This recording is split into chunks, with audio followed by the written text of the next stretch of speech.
بسم اللہ الرحمن الرحیم۔ السلام علیکم فرینڈس، آج ہم ڈسکس کریں گے آئی ایم اور آئی وی انجیکشن میں فرق کے بارے میں۔ آئی ایم کو اثر کرنے میں کتنا وقت لگتا ہے، آئی وی کتنی منٹس میں اثر ظاہر کرتا ہے، ایمرجنسی میں کون سی لگائی جاتی ہے، کون سا زیادہ پینفل ہے اور کون سا زیادہ خطرناک ہے، اور اویلیبلٹی کس کی زیادہ ہے۔ آئیے آسان زبان میں ڈسکس کرتے ہیں، ویڈیو پوری دیکھیے، شکریہ۔ پہلا ہے آئی وی یعنی انٹراوینس انجیکشن، یعنی رگ میں نس میں دوا لگانا۔ یہ فوراً خون میں جاتا ہے اور بہت تیزی سے اثر کرتا ہے۔ یہ چند سیکنڈ تا 1 منٹ میں اپنا اثر شروع کرتا ہے۔ یہ ایمرجنسی، دل کا دورہ، مرگی کا دورہ، بے ہوشی یا شدید درد کے وقت لگایا جاتا ہے، کیونکہ اس کا اثر بہت جلد ہوتا ہے۔ اگر صحیح رگ، نس یا وین مل جائے تو یہ بہت ہی کم درد کرتا ہے۔ اس کی اویلیبلٹی 100% ہوتی ہے، 100% ہوتی ہے۔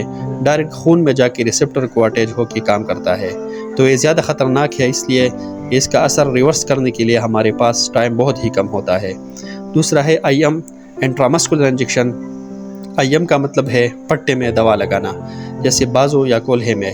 اس کا اثر آہستہ آہستہ ہوتا ہے، کیونکہ اس کی اویلیبلٹی 75% سے لے کر 90% تک ہوتی ہے، یعنی دوا کو جذب ہونے میں ٹائم لگتا ہے، خون میں شامل ہونے میں ٹائم لگتا ہے۔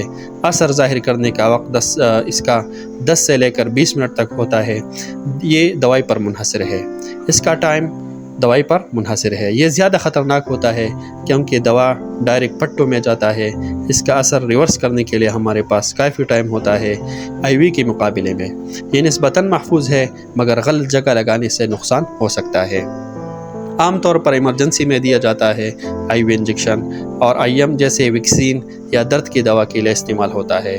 آپ کو کون سا لگا ہے کمنٹ کریں۔ آپ کو آئی وی یا آئی ایم انجیکشن کب لگا تھا، نیچے کمنٹ میں بتائیے۔ شکریہ، اللہ حافظ۔